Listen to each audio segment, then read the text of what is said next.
नमस्कार, news our के खास कार्यक्रम 4 बड़ी खबर में आपका स्वागत है। मैं हूं आपके साथ रूबी।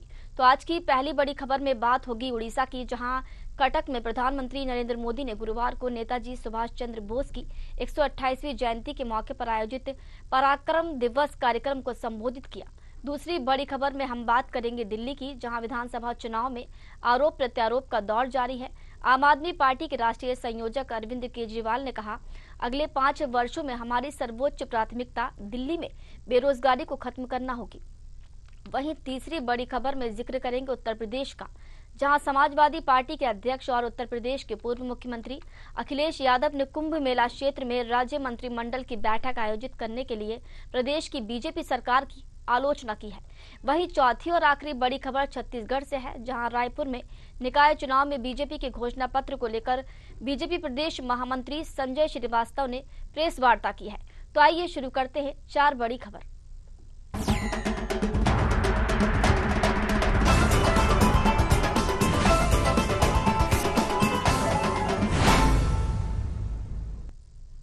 प्रधानमंत्री नरेंद्र मोदी ने गुरुवार को नेताजी सुभाष चंद्र बोस की 128वीं जयंती के मौके पर कटक में आयोजित पराक्रम दिवस कार्यक्रम को संबोधित किया।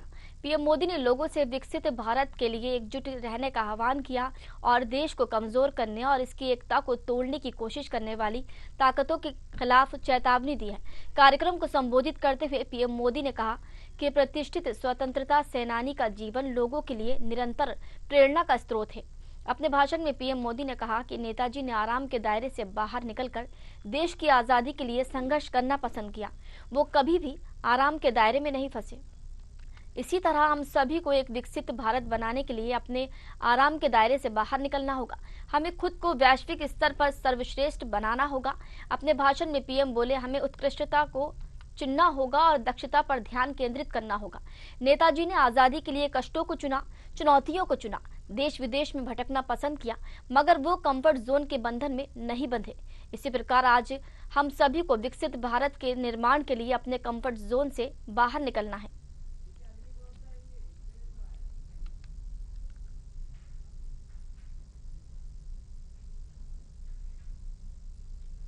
दिल्ली विधानसभा चुनाव के तहत मतदान का दिन जैसे जैसे नजदीक आ रहा है, भाजपा और आम आदमी पार्टी के बीच जुबानी जंग तेज हो गई है। दिल्ली विधानसभा चुनाव में आरोप प्रत्यारोप का दौर जारी है। आम आदमी पार्टी के राष्ट्रीय संयोजक अरविंद केजरीवाल ने कहा कि अगले 5 वर्षों में हमारी सर्वोच्च प्राथमिकता दिल्ली में बेरोजगारी को खत्म करना होगी। उनकी टीम रोजगार के अवसर पैदा करने के लिए योजना तैयार कर रही है। उन्होंने कहा कि शिक्षा, स्वास्थ्य, बिजली समेत कई क्षेत्रों में काम किया है और ये काम जारी रहेंगे। वहीं नई दिल्ली विधानसभा से सीट से प्रत्याशी बीजेपी प्रत्याशी प्रवेश वर्मा ने अरविंद केजरीवाल पर हमला करते हुए कहा कि केजरीवाल की जमानत जब्त होगी। बीजेपी को लोगों का अपार समर्थन मिल रहा है। प्रवेश वर्मा ने कहा कि दिल्ली विधानसभा में पंजाब से कई गाड़ियां यहां आई हैं। वो लोगों को शराब और पैसे दे रहे हैं, यहाँ के मतदाताओं को प्रभावित कर रहे हैं। चलिए ज्यादा चर्चा करेंगे। हमारे साथ राजनीतिक विश्लेषक मनीष अग्रवाल जी जुड़ चुके हैं। मनीष जी, बहुत बहुत स्वागत है आपका। मनीष जी, बीजेपी और आम आदमी पार्टी में जुबानी जंग जो है वो तेज हो गई है और अब अरविंद केजरीवाल का एक और बयान सामने आया। उनका कहना है कि हमारी पहली प्राथमिकता होगी दिल्ली से बेरोजगारी खत्म करना। कैसे देखते हैं उनके इस बयान को आप?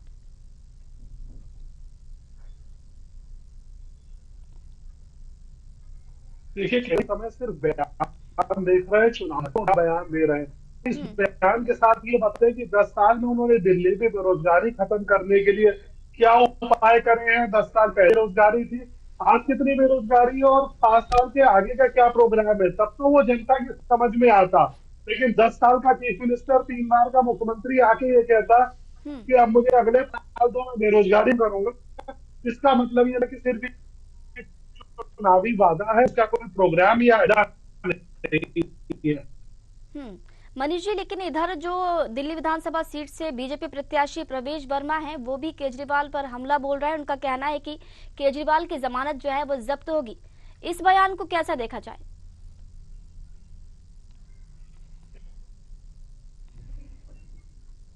मनीष जी, सुन पा रहे हैं आप मुझे? की आवाज मुझे साफ नहीं आ रही है। ठीक है, मैं फिर से दोहराती हूँ अपना सवाल। जो दिल्ली विधानसभा सीट से बीजेपी प्रत्याशी प्रवेश वर्मा है, उनका साफ तौर पर कहना है कि केजरीवाल की जमानत जब्त होगी। उनके इस बयान को कैसे लेते हैं आप? देखिए, प्रवेश वर्मा जी का यह बयान, और मुझे ये लगता है कि दिल्ली में ही इस बार आम आदमी पार्टी की स्थिति बहुत खराब है। प्रवेश वर्मा जी जो कह रहे हैं वो तो हो सकता है, मुझे लगता है आतिशी भी इस बार हारेगी।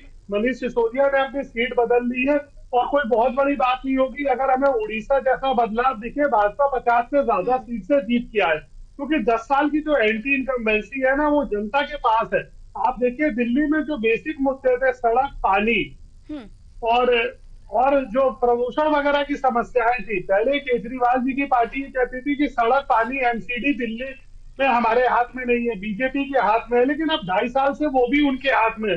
तो इस बार सारी जिम्मेदारी उनकी है। उन्हें ये जनता को बताना पड़ेगा कि अगर वो 2.5 साल से एमसीडी और 10 साल की सरकार के बाद ये उपाय नहीं कर पाए तो कब वो उन्हें ठीक करेंगे। दूसरे, वो ये कहते हैं कि केंद्र में बीजेपी है, वो हमारी मदद नहीं करती, तो अगले 5 साल भी बीजेपी ही है केंद्र में 2029 तक। तो फिर जनता उन्हें क्यों चुनेगी? क्यों ना बीजेपी को एक मौका ये कहने को कह के देखे कि भाई आप डबल इंजन की सरकार से हमारे लिए वो करिए जो केजरीवाल जी नहीं कर पा रहे। मनीष जी, प्रवेश वर्मा ने यहाँ पर एक और आरोप लगाया है, उन्हें केजरीवाल पर दिल्ली के मतदाताओं को पैसे और शराब बांटने का आरोप लगाया है। क्या लगता है कितना दम है उनके इस आरोप में? देखिए, प्रवेश वर्मा जी के आरोप में इसलिए दम लगता है क्योंकि केजरीवाल जी पंजाब सरकार के सारे संसाधनों का प्रयोग कर रहे हैं। अगर आप देखिए, वो भारत में कहीं भी जाए वो पंजाब सरकार का हवाई जहाज यूज करते हैं, पंजाब सरकार से सुरक्षा लिए हैं, प्रोटोकॉल लिए हैं। तो वो एक आम आदमी पार्टी संयोजक के रूप में पंजाब में, क्योंकि उनकी सरकार है, उसकी फैसिलिटी का सारा इस्तेमाल करते हैं। तो ऐसा उम्मीद करी जाती है कि पंजाब की सरकार अपने तंत्र से उनका दिल्ली में सहयोग कर रही है, लेकिन ये बहुत दिन तक चल नहीं पाएगा अगर आप इस तरीके से देखिए। आम आदमी पार्टी की पहचान क्या थी? वो एक स्वच्छ राजनीति लेके आने की कोशिश कर रहे थे, जिसके लिए जनता ने उन्हें चुना था। वो कहते थे सारी पार्टियां भ्रष्ट है, लेकिन हम बिल्कुल साफ है। इस बार उनकी आधे से ज्यादा कैबिनेट जो है जेल यात्रा कर चुकी है। भ्रष्टाचार के उन पर जबरदस्त आरोप है, जिसका वो कोई जवाब नहीं दे रहे हैं। वो खुद ये मान चुके हैं कि यमुना की सफाई नहीं हुई, भ्रष्टाचार है, जिसके लिए वो जेल जा चुके हैं। और भी जो उनके वादे हैं प्रदूषण जैसे, वो दिल्ली में व्याप्त है। तो इस बार जनता में बहुत रोष है आम आदमी पार्टी के प्रति। मनीष जी, लेकिन अगर देखा जाए तो 5 फरवरी और उसके बाद 8 फरवरी, ज्यादा दूर नहीं है ये तारीखें। क्या लगता है आपको, बीजेपी, आम आदमी पार्टी, किसका दबदबा आपको ज्यादा दिखाई दे रहा है? देखिए, मुझे लगता है इस बार बीजेपी जो है पूरा 2/3 बहुमत से दिल्ली में सरकार बनाएगी। अभी मैं आपके चैनल पे इस न्यूज से पहले दे रहा था, आज से आदरणीय योगी आदित्यनाथ जी ने वहां पे चुनाव प्रचार शुरू कर दिया है। और आपने देखा होगा कि जून के बाद आदरणीय योगी आदित्यनाथ जी ने महाराष्ट्र में चुनाव का प्रचार करा। वहां उनका स्ट्राइक रेट 94% था जिन सीटों पे वो प्रचार करने गए थे। जम्मू कश्मीर में वो 4 सीटों पे प्रचार करने गए थे, उनका स्ट्राइक रेट 100% था। तो इस समय आदरणीय योगीनाथ जी जो हिंदुत्व में एक अनअपोलोजेटिक हिंदू की छवि लेके चल रहे हैं, उसका फायदा भाजपा को बहुत हो रहा है। और आज के उनके प्रचार प्रसार शुरू करने के बाद से आपको दिल्ली के चुनाव में परिवर्तन होता दिखाई देता शुरू पड़ जाएगा। ठीक है, बहुत बहुत शुक्रिया मनीष जी, बहुत बहुत शुक्रिया जुड़ने के लिए और तमाम तरह की चर्चा करने के लिए। समाजवादी पार्टी के अध्यक्ष और उत्तर प्रदेश के पूर्व मुख्यमंत्री अखिलेश यादव ने बुधवार को कुंभ मेला क्षेत्र में राज्य मंत्रिमंडल की बैठक आयोजित करने के लिए प्रदेश की बीजेपी सरकार की आलोचना की है और इसे संदेश देने के लिए उठाया गया एक राजनीतिक कदम बताया। अब अखिलेश यादव के बयान पर डिप्टी सीएम केशव प्रसाद मौर्य ने पलटवार किया। उप मुख्यमंत्री केशव प्रसाद मौर्य ने कहा कि महाकुंभ 2025 बहुत ही दिव्य भव्य तरीके से सफलता की ओर बढ़ रहा है। पता नहीं अखिलेश यादव को कौन सा रोग हो गया है कि उनसे महाकुंभ की सुव्यवस्था स्वच्छता देखी नहीं जा रही। उन्हें यह बर्दाश्त नहीं हो रहा कि वहां हर दिन 50 लाख से 1 करोड़ लोग डुबकी लगा रहे हैं। उन्हें इस तरह की टिप्पणी नहीं करनी चाहिए। श्री अखिलेश यादव जी को मानसिक और दृष्टि दोनों दोष हो गया है, रोग हो गया है। उसका अच्छे से इलाज कराए। कुंभ के समय ऐसे बयान देना, यहाँ राजनीति करना बहुत गंदी बात है।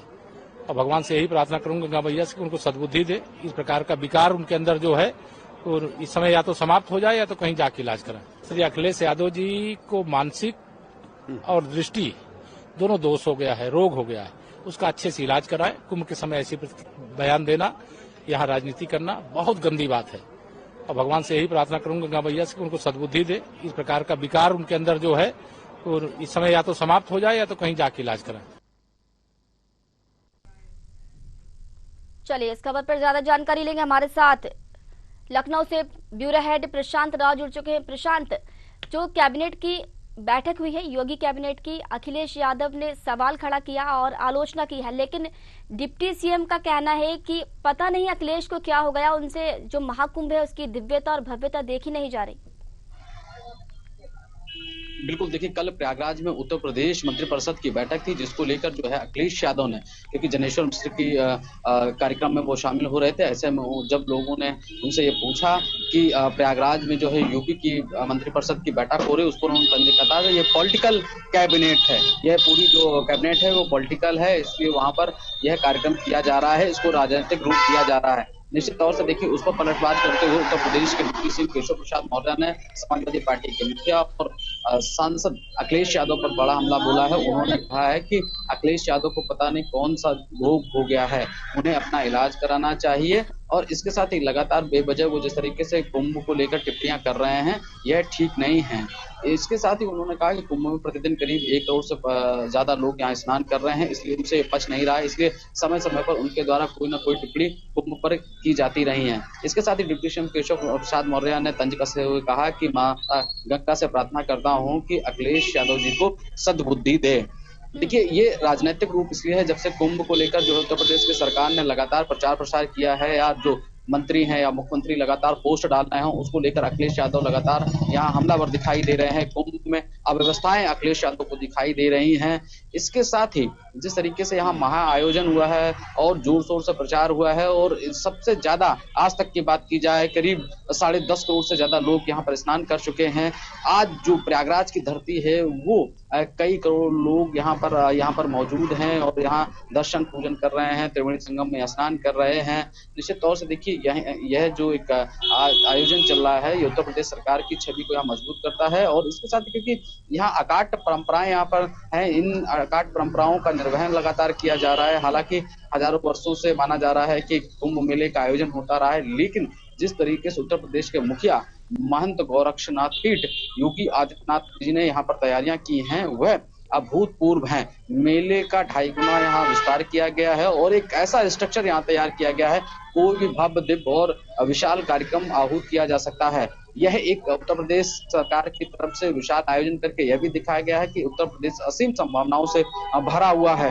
इसके साथ ही यह केवल आध्यात्म, संस्कृति या धर्म का ही नहीं महाकुंभ है, बल्कि यहाँ संवैधानिक महाकुंभ भी है, यहाँ महिला सम्मान सुरक्षा का भी महाकुंभ है, कला एवं संस्कृति का भी महाकुंभ है, आस्था विश्वास का भी महाकुंभ है, हमारी जो यहाँ पौराणिक स्थितियां हैं उनका भी महाकुंभ है। तमाम जो सिद्ध साधु संत यहाँ पर आ रहे हैं, उनकी दिव्य शक्तियां लोगों को यहाँ प्रभावित कर रही हैं। कहीं ना कहीं जिस तरीके से मानसिकता को लेकर लोग यहाँ कुंभ में स्नान करने जाते हैं, अपने परिवार के लिए कुसुम क्षेम चाहते हैं, अपने बच्चों के उज्जवल भविष्य चाहते हैं, सुख समृद्धि चाहते हैं, वह यहाँ दिव्य संतों के माध्यम से उन्हें प्राप्त होता रहता है। इसीलिए यह जो परंपरा है वो सदियों से चली आ रही है और इस परंपरा को उत्तर प्रदेश के मुख्यमंत्री योगी आदित्यनाथ ने और ज्यादा मजबूत आगे बढ़ाने का काम किया है। हालांकि क्योंकि समाजवादी पार्टी विपक्ष में है, निश्चित तौर से उनका धर्म है सवाल खड़े करना, सरकार की योजनाओं पर, सरकार के आयोजन पर प्रश्न चिन्ह खड़े करना और उसमें कमियां निकालने से यह भी होता है कि सरकार उसमें बेहतर सुधार करती है। जिस तरीके से उत्तर प्रदेश के मुख्यमंत्री योगी आदित्यनाथ ने यहाँ मेला क्षेत्र का 2.5 गुना विस्तार किया है और उसको सबसे ज्यादा स्वच्छ, सुरक्षित, स्वस्थ वर्धक उन्होंने इस मेला प्रांगण को बना के रखा है। और एक विशेषता यह भी है कि यहाँ शिक्षा और चिकित्सा वह भी यहाँ पर उपलब्ध है। चिकित्सा को लेकर 24 घंटे लोगों को यहाँ पर जो है सुविधाएं मिल रही हैं। तो वहीं इस मेला क्षेत्र में जो काम कर रहे हैं या फिर जो दुकानदार हैं, उनके छोटे बच्चों को भी पढ़ाया जा रहा है। किसी भी प्रकार से मुख्यमंत्री ने बारीकियों से हर चीज का ध्यान रखा है। ठीक है प्रशांत, बहुत बहुत शुक्रिया जुड़ने के लिए और जानकारी साझा करने के लिए।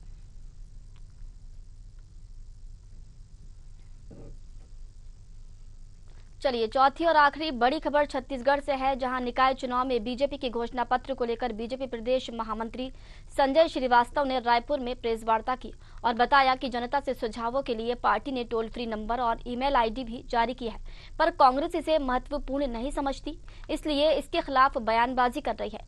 कांग्रेस में इतनी हिम्मत नहीं है कि जनता के बीच जा सके।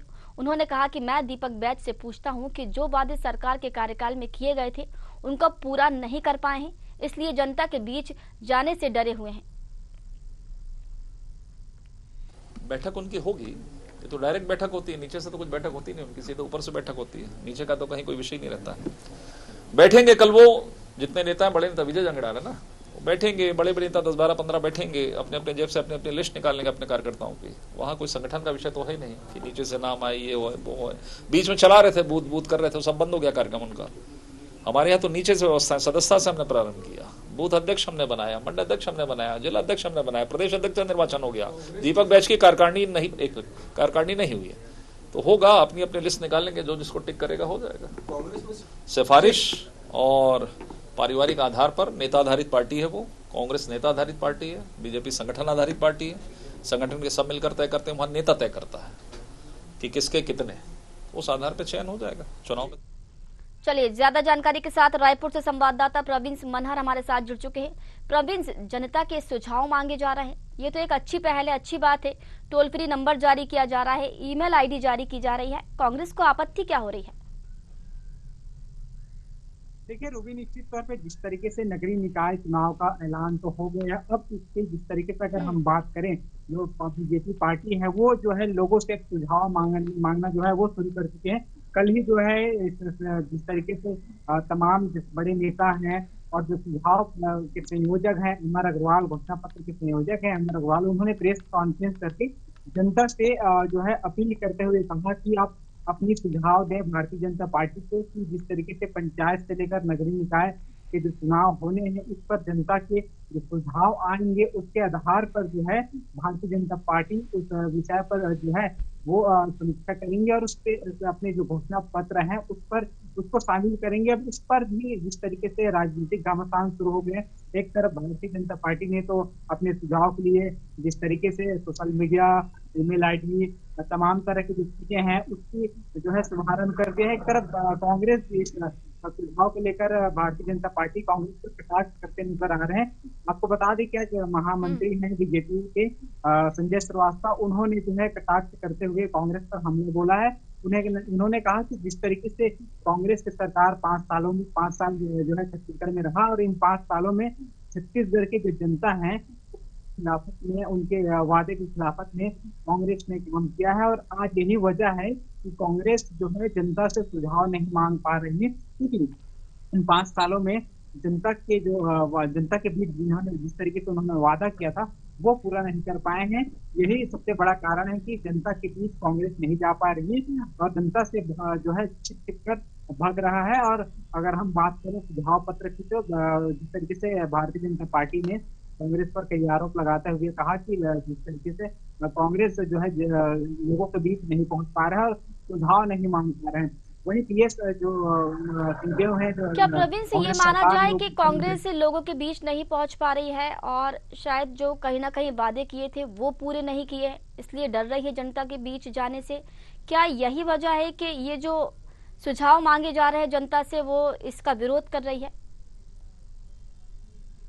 देखिए, अगर हम बात करें रूबी, तो निश्चित तौर पे जिस तरीके से विधानसभा चुनाव 2023 में जो कांग्रेस है वो सबसे आगे रही है जनता से सुझाव लेने के लिए, क्योंकि टीएस सिंहदेव जो कांग्रेस सरकार में उप मुख्यमंत्री रहे, उन्होंने जनता के बीच जाकर जो है सुझाव लिए थे और इसी आधार पर जो है जिस तरीके से कांग्रेस जिस तरीके से छत्तीसगढ़ में अपनी सत्ता स्थापित की। अब लेकिन जब नगरीय निकाय चुनाव है, प्रदेश में बीजेपी की सरकार है, बीजेपी अब इस मामले के आगे दिख रही है। हालांकि कांग्रेस की तरफ से ऐसी कोई प्रतिक्रिया नहीं है या फिर ऐसा कोई अभी बैठक नहीं हुआ है कि जिस पर उन्होंने कहा हो या फिर वो सीधे जनता के बीच नहीं जाकर अपनी जो है वो घोषणा पत्र बना रहे हो। हालांकि आने वाले समय में काफी कम समय रह गया है, ऐसे में देखने वाली बात होगी कि कांग्रेस जो है जनता से सुझाव लेती है या फिर अपनी पार्टी के हिसाब से, अपनी पार्टी की गतिविधि के हिसाब से जो है मैनिफेस्टो जारी करेगी। ठीक है प्रवीण, बहुत बहुत शुक्रिया जुड़ने के लिए और जानकारी साझा करने के लिए।